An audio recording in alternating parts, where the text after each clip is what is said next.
A long, long time ago, in the land of Uz, there lived a man named Job. He was blameless and upright, fearing God and shunning evil. Job was blessed with great wealth and a large family. He had 7 sons and 3 daughters. He owned 7,000 sheep, 3,000 camels, 500 yoke of oxen, and 500 donkeys, and had a large number of servants. Job was the greatest man among all the people of the East. His sons used to hold feasts in their homes on their birthdays, and they would invite their 3 sisters to eat and drink with them. When a period of feasting had run its course, Job would make arrangements for them to be purified. Early in the morning, he would sacrifice a burnt offering for each of them, thinking, "Perhaps my children have sinned and cursed God in their hearts." This was Job's regular custom. One day, up above in heaven, the angels came to present themselves before the Lord, and Satan also came with them. The Lord said to Satan, "Where have you come from?" Satan answered the Lord, "From roaming throughout the earth, going back and forth on it." Then the Lord said to Satan, "Have you considered my servant Job? There is no one on earth like him. He is blameless and upright, a man who fears God and shuns evil." "Does Job fear God for nothing?" Satan replied. "Have you not put a hedge around him and his household and everything he has? You have blessed the work of his hands, so that his flocks and herds are spread throughout the land. But now, stretch out your hand and strike everything he has, and he will surely curse you to your face." The Lord said to Satan, "Very well then, everything he has is in your power, but on the man himself do not lay a finger."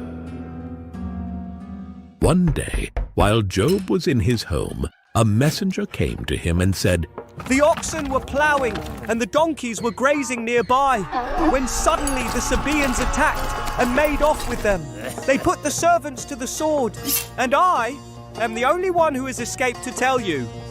While he was still speaking, another messenger came and said, "The fire of God fell from the heavens and burned up the sheep and the servants, and I am the only one who has escaped to tell you."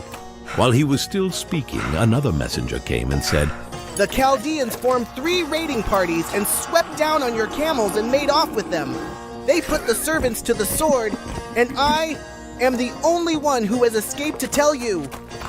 While he was still speaking, yet another messenger came and said, "Your sons and daughters were feasting and drinking wine at the oldest brother's house, when suddenly a mighty wind swept in from the desert and struck the 4 corners of the house. It collapsed on them, and they are dead, and I am the only one who has escaped to tell you."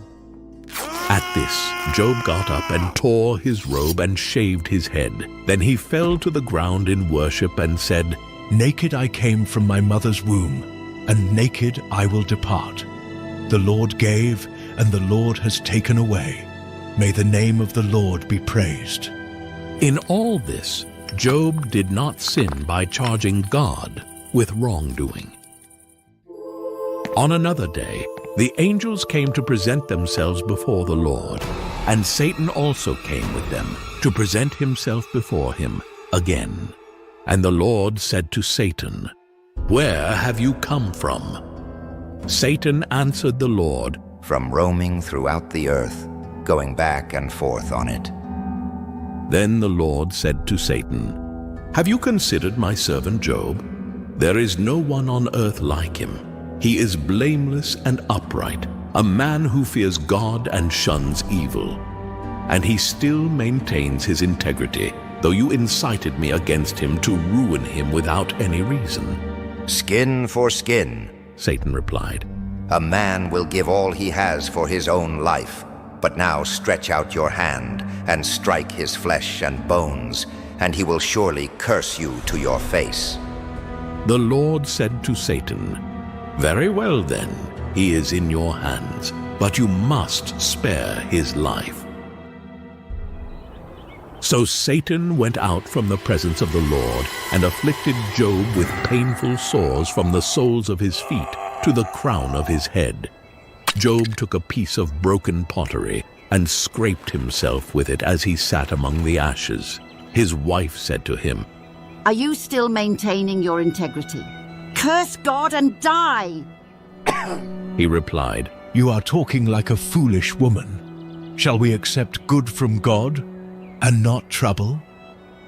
In all this, Job did not sin in what he said.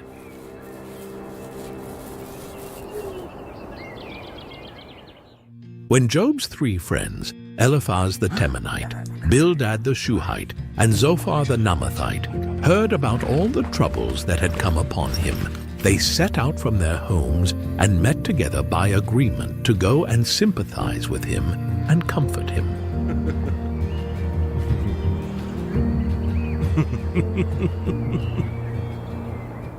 When they saw him from a distance, they could hardly recognize him. They began to weep aloud, and they tore their robes and sprinkled dust on their heads. Then they sat on the ground with him for 7 days and 7 nights. No one said a word to him because they saw how great his suffering was. After this, Job opened his mouth and cursed the day of his birth. He said, May the day of my birth perish, and the night that said, A boy is conceived. That day, may it turn to darkness. May God above not care about it. May no light shine on it. Why is light given to those in misery, and life to the bitter of soul? To those who long for death that does not come, who search for it more than for hidden treasure, who are filled with gladness and rejoice when they reach the grave. Why is life given to a man whose way is hidden, whom God has hedged in? His friends, distressed by his lament, began to speak. Eliphaz spoke first. Job, the innocent prosper. Your suffering suggests sin. Then Bildad said, If you're upright, then God will restore you. Zophar then said, You talk too much. Repent, and God will lift you. But Job maintained his innocence. I am blameless. Why must I suffer? My heart is pure. Their debate went on for several rounds, with Job defending his integrity and expressing his anguish. Despite his intense suffering and the accusations of his friends, Job continued to express his faith in God. He said, Though he slay me, yet will I hope in him. I will surely defend my ways to his face. Indeed, this will turn out for my deliverance, for no godless person would dare come before him. I know that my Redeemer lives, and that in the end he will stand on the earth. And after my skin has been destroyed, yet in my flesh I will see God.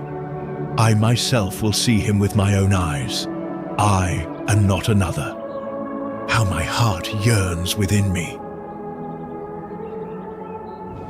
Then a powerful storm formed, with dark clouds swirling and lightning flashing.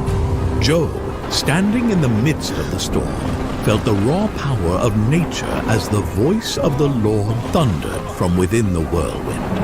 Finally, the Lord spoke to Job out of the storm. He said, Who is this that obscures my plans with words without knowledge? Brace yourself like a man. I will question you, and you shall answer me. Where were you when I laid the earth's foundation? Tell me, if you understand. Who marked off its dimensions? Surely you know. Who stretched a measuring line across it? On what were its footings set, or who laid its cornerstone? While the morning stars sang together and all the angels shouted for joy. Can you bind the chains of the Pleiades? Can you loosen Orion's belt? Can you bring forth the constellations in their seasons? Or lead out the bear with its cubs? Do you know the laws of the heavens? Can you set up God's dominion over the earth? Can you hunt the prey for the lioness and satisfy the hunger of the lions when they crouch in their dens or lie in wait in a thicket? Who provides food for the raven when its young cry out to God and wander about for lack of food? Do you know when the mountain goats give birth? Do you watch when the doe bears her fawn? Do you count the months till they bear? Do you know the time they give birth? They crouch down and bring forth their young. Their labor pains are ended. Their young thrive and grow strong in the wilds. They leave and do not return. Will the wild ox consent to serve you? Will it stay by your manger at night? Can you hold it to the furrow with a harness? Will it till the valleys behind you? Will you rely on it for its great strength? Will you leave your heavy work to it? Can you trust it to haul in your grain and bring it to your threshing floor? Do you give the horse its strength, or clothe its neck with a flowing mane? Do you make it leap like a locust, striking terror with its proud snorting? It paws fiercely, rejoicing in its strength, and charges into the fray. It laughs at fear, afraid of nothing. It does not shy away from the sword. The quiver rattles against its side, along with the flashing spear and lance. In frenzied excitement, it eats up the ground. It cannot stand still when the trumpet sounds. Does the hawk take flight by your wisdom and spread its wings toward the south? Does the eagle soar at your command and build its nest on high? It dwells on a cliff and stays there at night. A rocky crag is its stronghold. From there it looks for food. Its eyes detect it from afar. Its young ones feast on blood, and where the slain are, there it is. Look at Behemoth, which I made along with you, and which feeds on grass like an ox. What strength it has in its loins, what power in the muscles of its belly. Its tail sways like a cedar, the sinews of its thighs are close knit. Its bones are tubes of bronze, its limbs like rods of iron. It ranks first among the works of God, yet its maker can approach it with his sword. The hills bring it their produce, and all the wild animals play nearby. Under the lotus plants it lies, hidden among the reeds in the marsh. The lotuses conceal it in their shadow. The poplars by the stream surround it. A raging river does not alarm it. It is secure, though the Jordan should surge against its mouth. Can you pull in Leviathan with a fish hook, or tie down its tongue with a rope? Can you put a cord through its nose, or pierce its jaw with a hook? Will it keep begging you for mercy? Will it speak to you with gentle words? Will it make an agreement with you for you to take it as your slave for life? Can you make a pet of it like a bird, or put it on a leash for the young women in your house? Will traders barter for it? Will they divide it up among the merchants? Can you fill its hide with harpoons, or its head with fishing spears? If you lay a hand on it, you will remember the struggle and never do it again. Any hope of subduing it is false. The mere sight of it is overpowering. No one is fierce enough to rouse it. Who then is able to stand against me? Who has a claim against me that I must pay? Everything under heaven belongs to me. The Lord continued, questioning Job about the mysteries of creation and the natural world, emphasizing his own power and wisdom. Job, humbled and awed by God's words, replied, I am unworthy. How can I reply to you? I put my hand over my mouth. I spoke once, but I have no answer. Twice, but I will say no more. Then the Lord spoke again, further illustrating his might and sovereignty. Job responded, My ears had heard of you, but now my eyes have seen you. Therefore I despise myself and repent in dust and ashes. After the Lord had said these things to Job, he said to Eliphaz the Temanite, I am angry with you and your 2 friends because you have not spoken the truth about me, as my servant Job has. So now take 7 bulls and 7 rams, and go to my servant Job and sacrifice a burnt offering for yourselves. My servant Job will pray for you, and I will accept his prayer, and not deal with you according to your folly. You have not spoken the truth about me, as my servant Job has.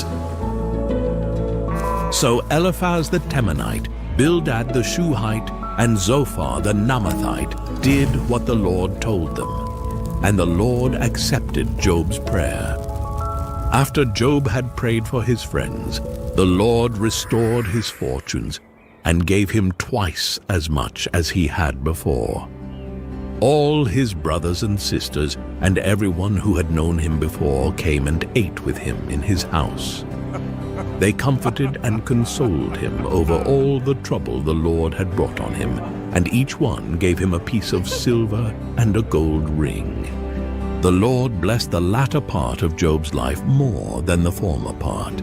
He had 14,000 sheep, 6,000 camels, 1,000 yoke of oxen, and 1,000 donkeys. And he also had 7 sons and 3 daughters. The first daughter he named Jemimah, the second Keziah, and the third Keren-Happuch. Nowhere in all the land were there found women as beautiful as Job's daughters, and their father granted them an inheritance along with their brothers. After this, Job lived 140 years. He saw his children and their children to the 4th generation. And so Job died, an old man and full of years. The life of Job is a powerful testament to enduring faith and divine sovereignty. Through his immense suffering and ultimate restoration, we learn about the complexities of human suffering, the importance of unwavering faith, and the mysteries of God's purposes. Job's story encourages us to trust in God, even when we do not understand our circumstances.